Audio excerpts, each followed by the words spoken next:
नमस्ते विद्यार्थी मित्रों, मेरा नाम है प्रिया लिटोरिया और मैं आपको एनसीईआरटी सीबीएसई में कोर्स बी यानी कि मैं आपको स्पर्श भाग 2 पढ़ाने वाली हूँ। अब मैं आपको पढ़ाना शुरू करूँ उसके पहले मैं आपको अपना संक्षिप्त में परिचय दे दूँ। मेरा नाम है प्रिया लिटोरिया। मैंने एमए बीएड हिंदी सब्जेक्ट के साथ किया हुआ है और साथ ही मैं 16 साल से अहमदाबाद शहर के अंदर हिंदी पढ़ा रही हूँ। हिंदी से मेरा लगाव है, इसीलिए हिंदी विषय को पढ़ाना मुझे बहुत ही गौरवान्वित कार्य लगता है। अब मैं आपको बताऊंगी कि आप मेरे ही कोर्स को ज्वाइन क्यों करें। मेरे कोर्स को ज्वाइन करने से आपको क्या क्या लाभ होने वाले हैं, उन लाभों के बारे में मैं आपसे थोड़ी सी चर्चा करूंगी। सबसे पहले तो मैं आपको कोर्स बी में जो भी स्पर्श की बुक है भाग 2, वो पूरी तरह से गद्य और पद्य विभाग को पढ़ाने वाली हूँ। पद्य को मैं इतनी आसान और सरल भाषा में समझाऊंगी जिससे कि आप बड़े ही आसानी से उन कविताओं को समझ सकेंगे, उनके भावार्थ को समझेंगे और बड़ी सरलता से उस पर आधारित प्रश्नों के उत्तर दे सकेंगे। दूसरा, गद्य भाषा को मैं कहानी के रूप में आपके सामने प्रस्तुत करने वाली हूँ, जिस कहानी को आप सुनकर बड़े ही आसानी से जो भी बोर्ड में प्रश्न उत्तर पूछे जा रहे हैं उनको बड़ी आसानी से आप उत्तर दे सकेंगे। सिर्फ स्पर्श ही नहीं, संचयन किताब उसकी भी कथा को मैं बड़े ही सरल भाषा में आपके सामने एक कहानी के रूप में प्रस्तुत करूंगी, जिससे कि आपको उसको याद करने में बड़ी ही आसानी रहे। साथ ही मैं आपको व्याकरण भाषा, जो भी व्याकरण के चारों टॉपिक आपको अभी दिए गए हैं वो चारों ही टॉपिक मैं आपको अच्छे से समझाने वाली हूँ। जैसे कि इसमें पदबंध दिया हुआ है, समास है, रचना के आधार पर वाक्य के प्रकार है और साथ ही इसमें मुहावरे हैं। मुहावरों का आपको अच्छे से विस्तृत रूप से ज्ञान दिया जाएगा। कई पीडीएफ आपको दी जाएंगी जो आपके पाठ के मुहावरों पर आधारित होंगी, जो आपके लिए एग्ज़ाम देने में, आपकी परीक्षा में आपके सहायक हो सके। ठीक है, उसके बाद हमारा जो आगे का विषय आता है रचनात्मक लेखन। देखा जाए तो कोई भी विद्यार्थी रचनात्मक लेखन वाला जो विभाग है उस पर बिल्कुल भी ध्यान नहीं देते हैं। वो बस ये है कि परीक्षा के दिन ही सिर्फ उठाते हैं, थोड़ा सा फॉर्मेट देखते हैं और परीक्षा देकर आ जाते हैं। लेकिन विद्यार्थी मित्रों, आपको बता दूं, जो 26 अंक हैं वो रचनात्मक लेखन पर आधारित हैं, जिसमें चाहे पत्र लेखन हो, सूचना लेखन हो, अनुच्छेद लेखन हो, विज्ञापन लेखन हो या अभी जो एक नया विषय इसमें जुड़ा हुआ है संक्षिप्त कथा या कथा लेखन, ये सारे ही विषय आपको 26 अंक दिला सकते हैं, बस थोड़ी सी मेहनत करके। अब आप सोचेंगे कि ये मेहनत आप करेंगे कैसे, तो आपको गाइडेंस देने के लिए, आपका मार्गदर्शन करने के लिए मैं यहाँ पर उपस्थित हूँ। मैं कई पीडीएफ और कई वर्कशीट यानी कार्यपत्रिकाएँ आपको दूँगी, जिससे कि आप सभी विषय जो भी 4 विभाग हिंदी के अंदर दिए गए हैं उन चारों 4 विभाग का संपूर्ण ज्ञान प्राप्त कर सकेंगे। इसीलिए मैं आपसे कह रही हूँ कि अगर आप हिंदी में अच्छे अंक लाना चाहते हैं तो आप मेरे कोर्स से आज ही जुड़ें। दूसरी बात ये कि लगेगा कि हिंदी भाषा पढ़ने से हमको क्या फ़ायदा मिलेगा, तो एक चीज़ आपको बता दूँ, हिंदी भाषा बहुत ही उपयोगी भाषा है। आगे चलकर आप कोई भी कॉम्पिटिटिव एग्ज़ाम देते हैं तो हमारी राष्ट्रभाषा का 15 अंकों का एक विभाग होता है, जो आपने अच्छे से अगर व्याकरण सीखा हुआ है तो ही आप उन प्रश्नों के उत्तर दे पाते हैं। साथ ही आपको एक चीज़ बताऊं, भाषा हमें एक अच्छा मनुष्य बनने की प्रेरणा देती है। विज्ञान और गणित से आप सीखकर विज्ञान की खोजों के बारे में जानेंगे, साइंटिस्ट के बारे में जानेंगे। गणित से आप रोज़िंदा जीवन के अंदर कि हमको पैसे का व्यवहार कैसे करना है, कैसे प्रतिशत निकालना है, वो जानेंगे। तो हिंदी के द्वारा आपको अच्छे संस्कार मिलेंगे। आप कैसे एक अच्छा इंसान बन सकते हैं, आप नौकरी करते हुए कैसे अपनी एक अच्छी छवि वहाँ स्थापित कर सकते हैं, ये सारा ज्ञान आपको भाषा के माध्यम से होता है। तो चलिए, हम इसीलिए कह रहे हैं कि आप हमारे इस कोर्स को जुड़ें, आप इस कोर्स से, ताकि आप अच्छी अच्छी बातों को हिंदी भाषा के माध्यम से सीख सकें।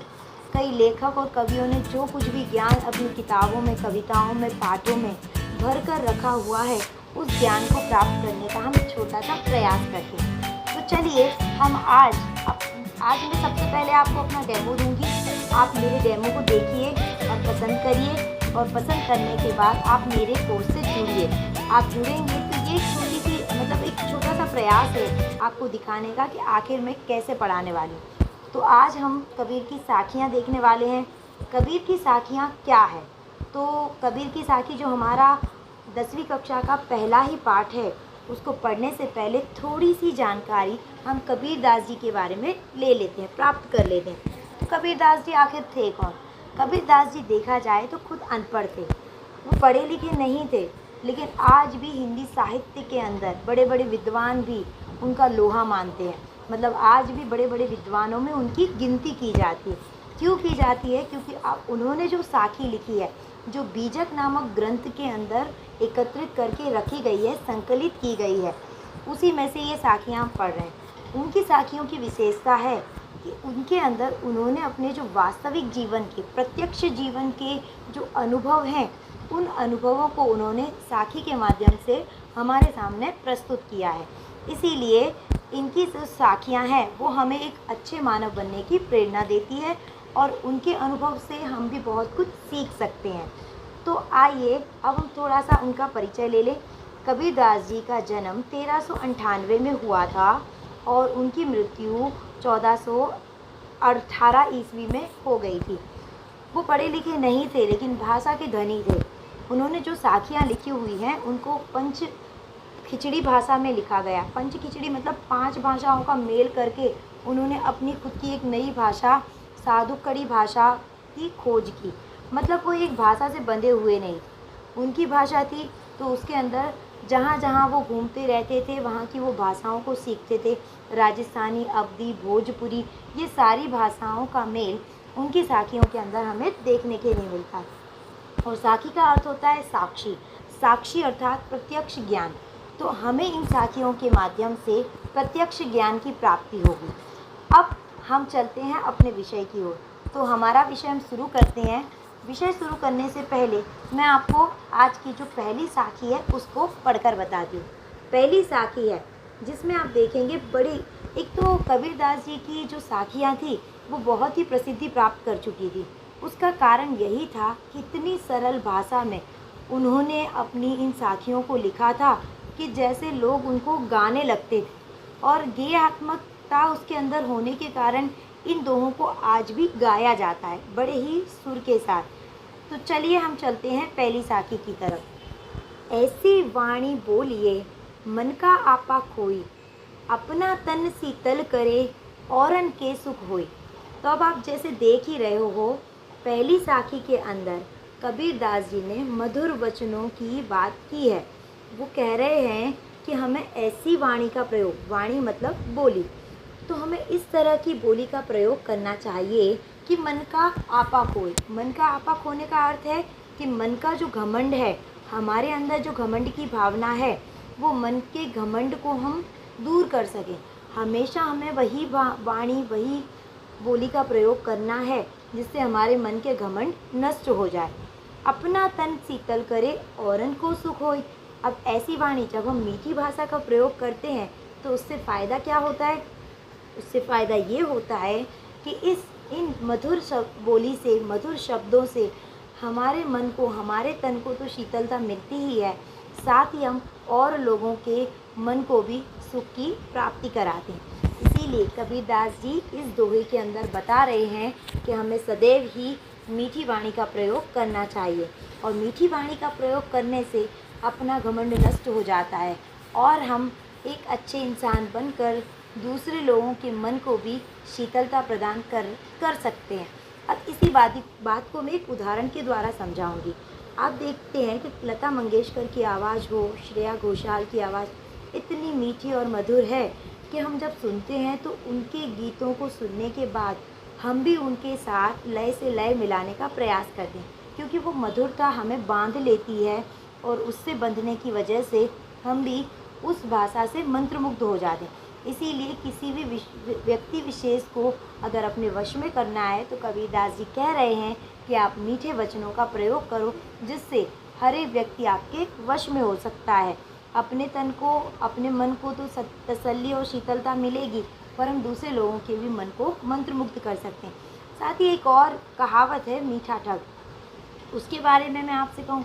मीठा ठग वो होता है जो मीठा मीठा बोलकर हमें ठग लेना मतलब हमारे पास से बुद्धू बनाकर पैसे ले ले, या कोई भी चीज़ उसको चाहिए है वो हमसे लूट कर ले जाए, पर बड़े ही मीठे अंदाज में। तो ऐसे व्यक्ति बड़े ही मीठे होते हैं, मीठा बोलते हैं।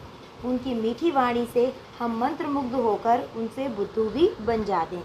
इसीलिए मीठे ठग भी मीठा ही बोलते हैं।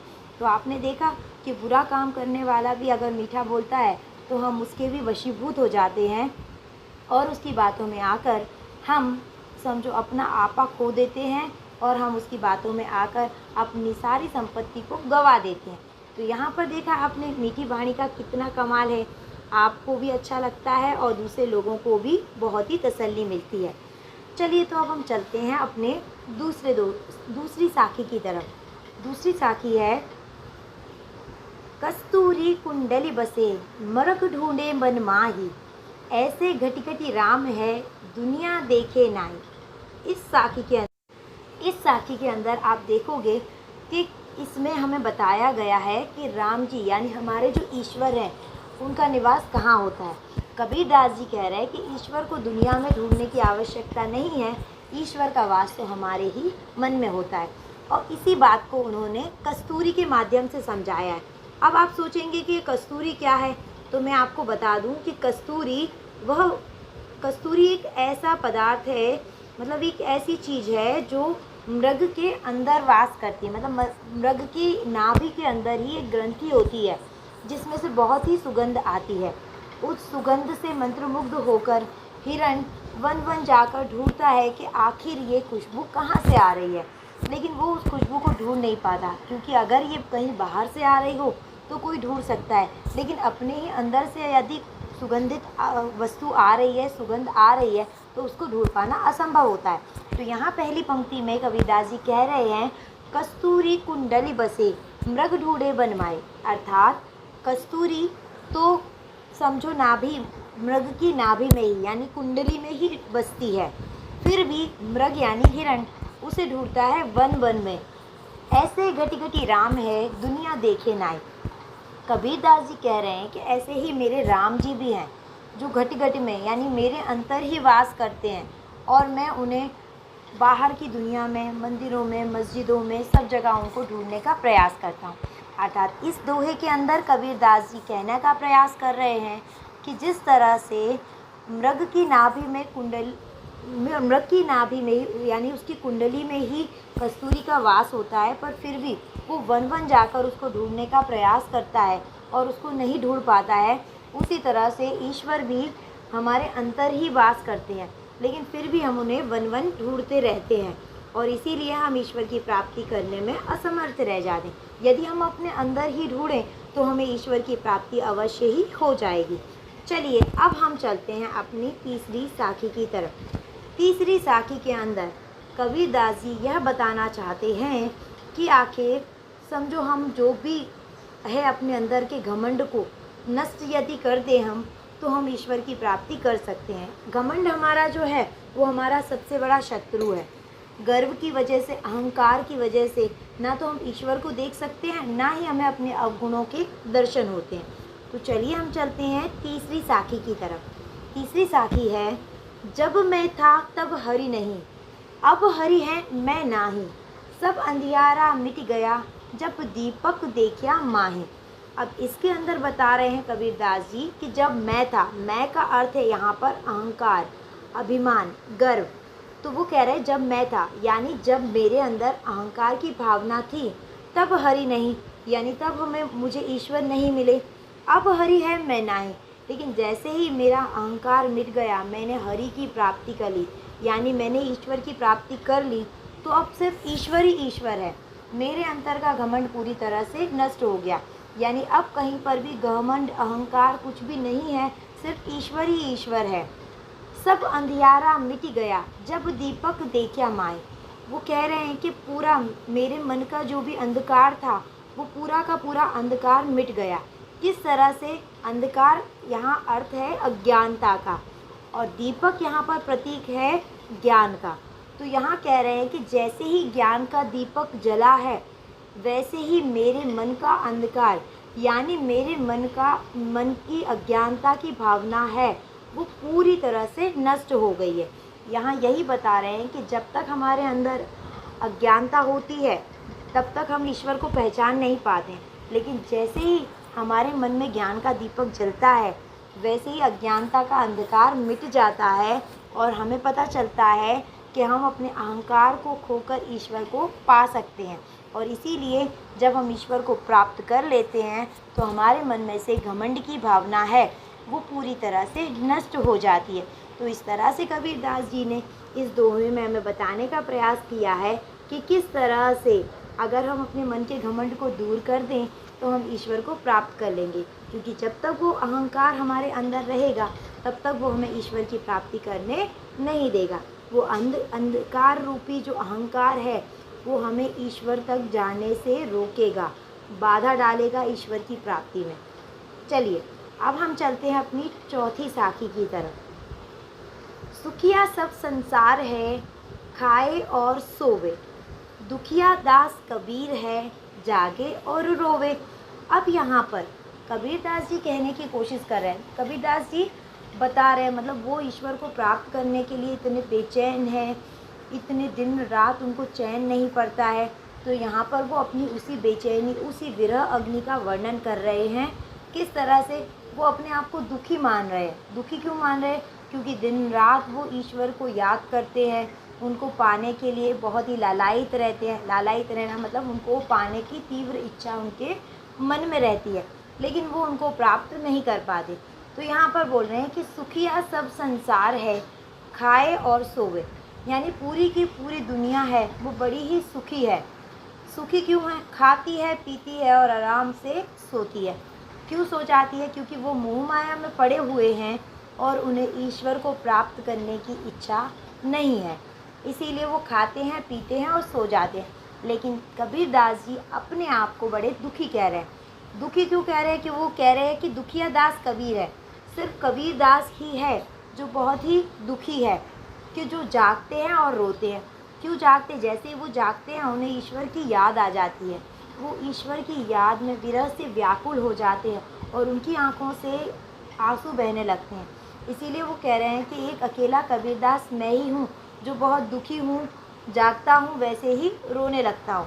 तो यहाँ पर उन्होंने बताने की कोशिश की है कि जो भी लोग हैं मोह माया में फंसे हुए हैं वो खाते पीते हैं और सोते हैं और बड़े सुखी से रहते हैं। लेकिन कबीरदास जी या उन्हीं की तरह जो भक्त लोग हैं जो ईश्वर को प्राप्त करना चाहते हैं, जैसे ही उन्हें ईश्वर का स्मरण हो आता है वो बड़े दुखी हो जाते हैं और रोने लगते हैं। तो यहाँ पर उन्होंने बताया है कि ईश्वर को प्राप्त करने की जो तीव्र इच्छा है कबीरदास जी के अंदर, वो इस दोहे के अंदर, इस साखी के अंदर उन्होंने व्यक्त की है।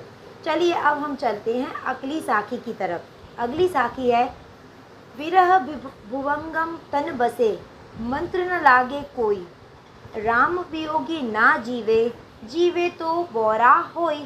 अब इस साखी के अंदर कबीरदास जी बता रहे हैं, अपने विरह का वर्णन कर रहे हैं। मैंने जैसे आपको अगले दोहे में बताया कि किस तरह से कबीरदास जी ईश्वर को पाने के लिए कितने उत्कंठित हैं, कितनी तीव्र इच्छा उनके अंदर है ईश्वर को प्राप्त करने की। वही भावना यहाँ पर इस साखी के अंदर उन्होंने अपनी विरह भावना को व्यक्त किया है।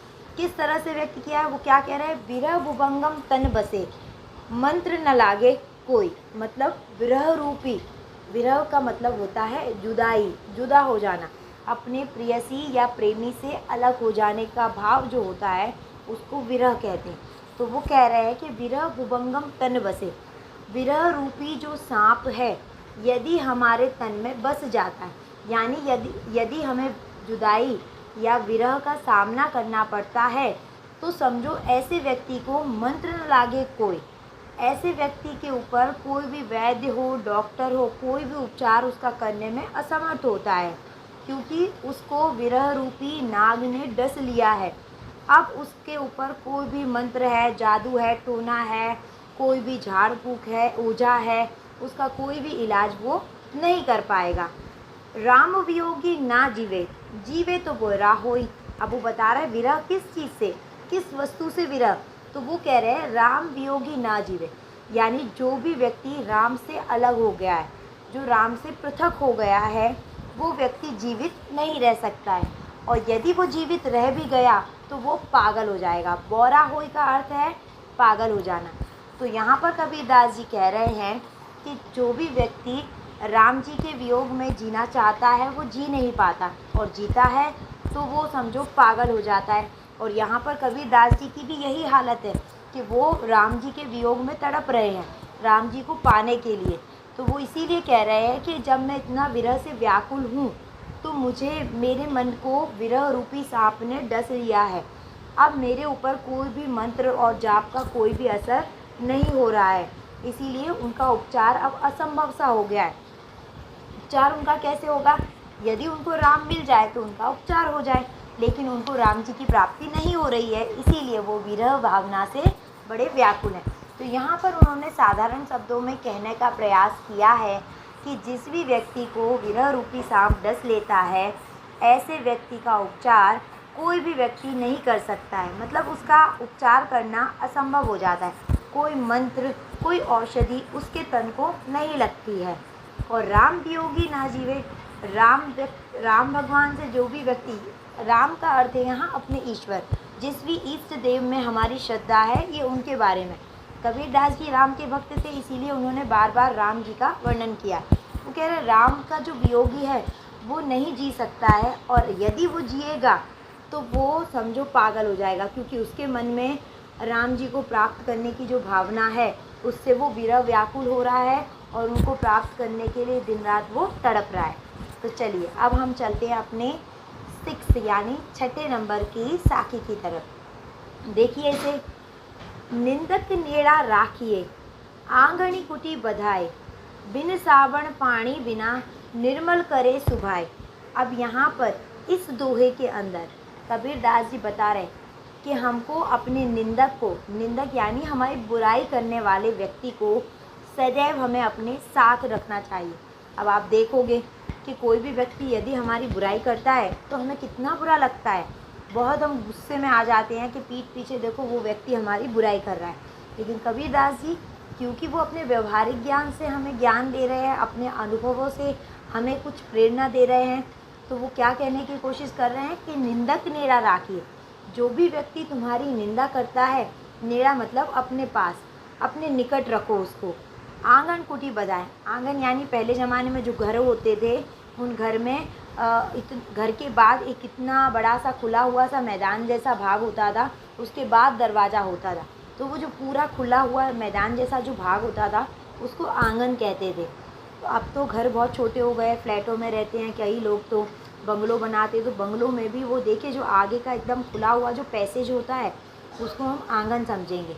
तो वो कह रहे हैं कि ऐसे व्यक्ति जो हमारी निंदा करते हैं, हमारी बुराई करते हैं, ऐसे व्यक्तियों को हमें हमेशा अपने साथ अपने घर के आंगन में एक कुटिया बांधकर उनको रख लेना चाहिए।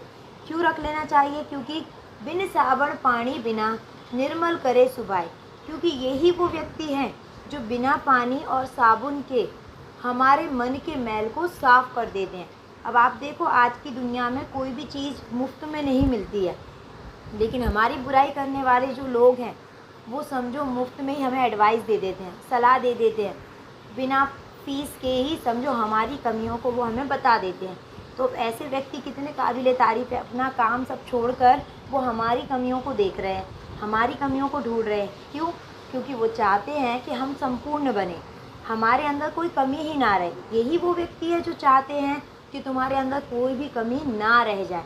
इसीलिए कबीरदास जी कह रहे हैं कि जो भी निंदा करते हैं उन निंदा करने वाले व्यक्तियों को अपने साथ ही अपने आंगन में कुटी बांध कर रख लो, क्योंकि बिना साबुन और बिना पानी के ये तुम्हारे शरीर को बहुत ही निर्मल और सुंदर बना देंगे। तो यहाँ पर इन्होंने जो भी निंदक है उनके बारे में बड़ा ही अच्छा विचार व्यक्त किया है कि किस तरह से जो निंदक करने वाले लोग हैं वो हमारा हित करते हैं, हमारे मन की मलिनता को दूर करते हैं, हमारे अवगुणों को दूर करने के लिए वो हमें प्रेरित करते हैं। चलिए अब हम चलते हैं 7वीं साखी की तरफ।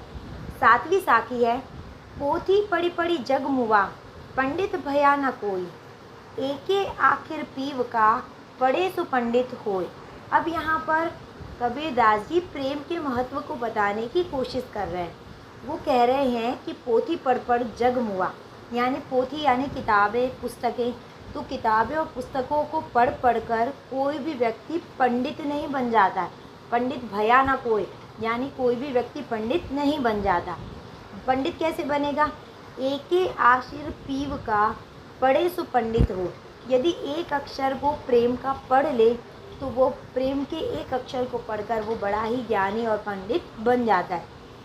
यहाँ पर कबीरदास जी ने बताने का प्रयास किया है कि किस तरह से यदि तुम हर एक जीव जंतु के साथ प्रेम की भावना रखोगे, पूरी प्रकृति के साथ प्रेम की भावना से जुड़ जाओगे, तो तुम्हें और कोई भी किताबों के ज्ञान को पढ़ने की आवश्यकता नहीं रहेगी। क्योंकि जब तुम उनके साथ जुड़ते हो तो कुछ ना कुछ चीज़ तुम्हें वहाँ से अवश्य ही सीखने को मिलती है।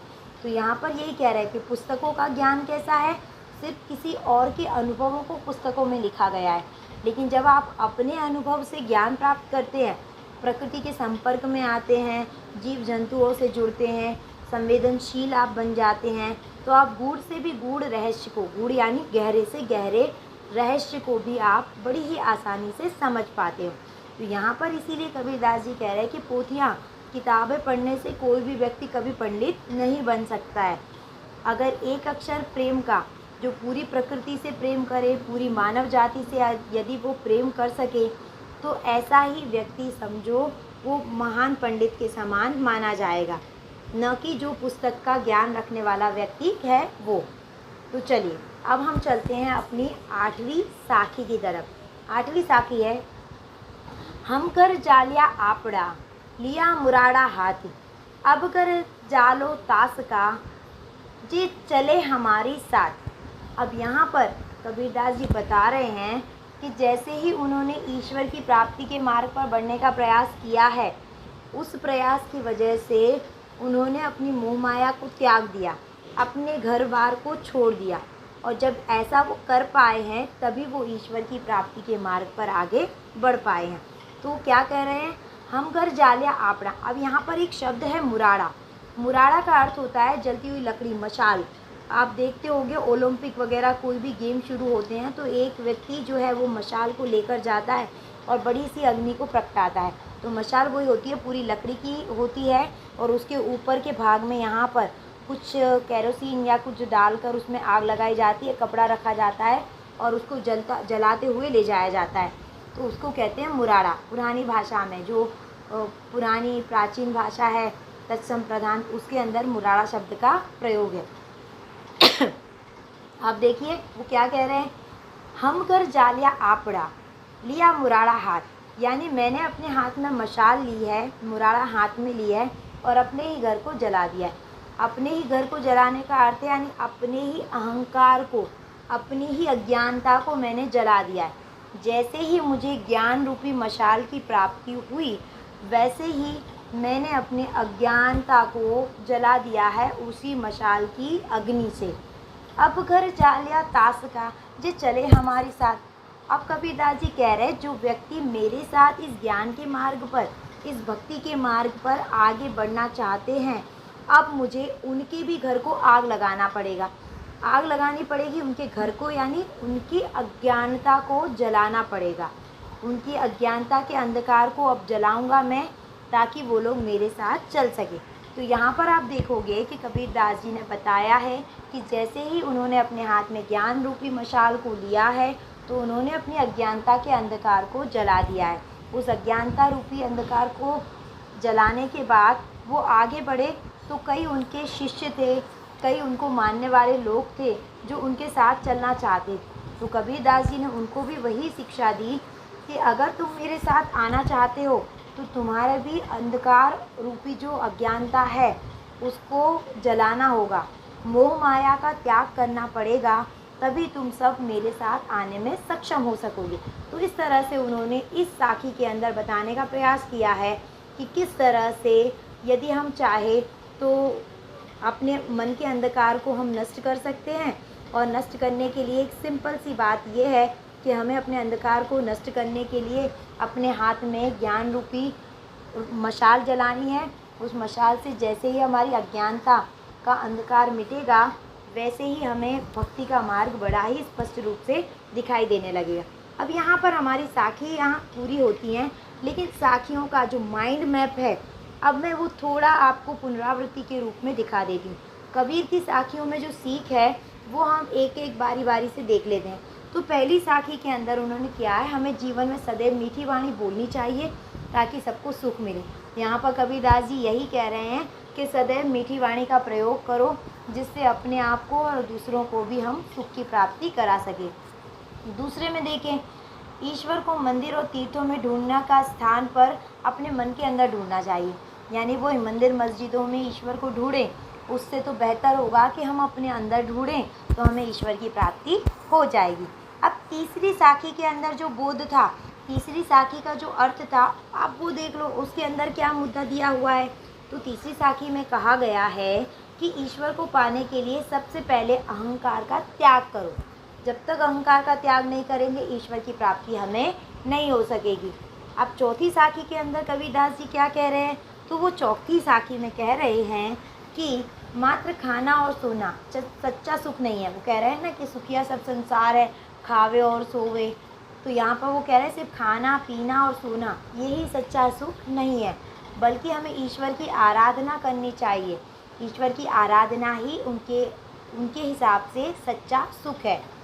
पांचवी साखी के अंदर कबीरदास जी ने क्या कहा है, ईश्वर का वियोग असहनीय है, मगर सहना भी पड़े तो स्थिति पागलों जैसी हो जाती है। कि ईश्वर से अलग जिस भी व्यक्ति को ईश्वर की प्राप्ति करनी है, वो ईश्वर की प्राप्ति में बड़ा ही व्याकुल हो जाता है, बड़ा ही विरह व्याकुल रहता है। तो वो भगवान की विरह की वजह से जीवित रह नहीं पाता, लेकिन यदि वो जीवित रह भी जाता है तो उसकी स्थिति पागलों की तरह हो जाती है। ठीक है, अब आप देखिए कि छठे दोहे के अंदर कबीरदास जी ने क्या कहने का प्रयास किया है।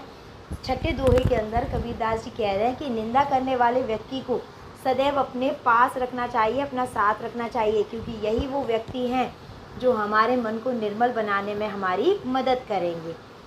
सातवीं साखी के अंदर कहा गया है कि ईश्वर प्रेम की वास्तविकता को जानने वाला व्यक्ति ही सही अर्थों में विद्वान होता है। वो बोल रहे हैं ना कि एक आखिर प्रेम को पढ़े सो पंडित होय। तो वो वही बोल रहे हैं कि जो भी ईश्वर के प्रेम के वास्तविक स्वरूप को समझ लेता है वही व्यक्ति विद्वान माना जाता है, ना कि जो किताबों के ज्ञान को रखता है वो। तो अब आठवां दोहा आप देखिए। आठवें दोहे के अंदर कबीरदास जी ने कहा है कि यदि ज्ञान प्राप्त करना है तो मोह माया रूपी घर का त्याग करना होगा। मोह माया रूपी अज्ञानता का अंधकार है, उसको हमें मुराड़ा यानी मशाल से जला देना होगा, तभी हम ज्ञान की प्राप्ति कर सकेंगे। अब आप देखेंगे कि इसी तरह से हमारी ये साखियाँ पूरी होती हैं और इन साखियों के सामान्य अर्थ को सरल से सरल भाषा में बताने का प्रयास किया गया है। माइंड मैप भी मैंने आपके सामने प्रस्तुत किया है। उम्मीद है मुझे कि आपको यह पाठ बहुत ही अच्छे से और सरलता से समझ में आया होगा। इसी पाठ का दूसरा भाग मैं बनाने वाली हूँ, जिसके अंदर आपको प्रश्नों के उत्तर जो भी कबीर की साखियों से रिलेटेड क्वेश्चन आंसर हैं, उन क्वेश्चन आंसरों को सरल भाषा में लिखकर यहाँ उनको समझाऊंगी और उसका एक वीडियो आपके सामने प्रस्तुत करूँगी। साथ ही उन प्रश्न उत्तर की और इस सरल भावार्थ की जो भी PDF है वो भी मैं अपने जो भी ज्वाइन करने वाले बच्चे हैं उन सबको मुफ्त में ही देने वाली हूँ। उम्मीद है मुझे कि आपको यह बहुत ही अच्छे से समझ में आ गया होगा। अब मैं यहीं पर विराम लेती हूँ और मैं अगले लेसन में आप सबको वापस से मिलूँगी, वापस से ज्वाइन करूँगी। उम्मीद है आप लोग मेरे कोर्स को ज्वाइन कर रहे होंगे और अर्थ को बड़े ही अच्छे से समझकर बहुत ही इंजॉय कर रहे होंगे। नमस्ते, और अब मैं विदा लेती हूँ।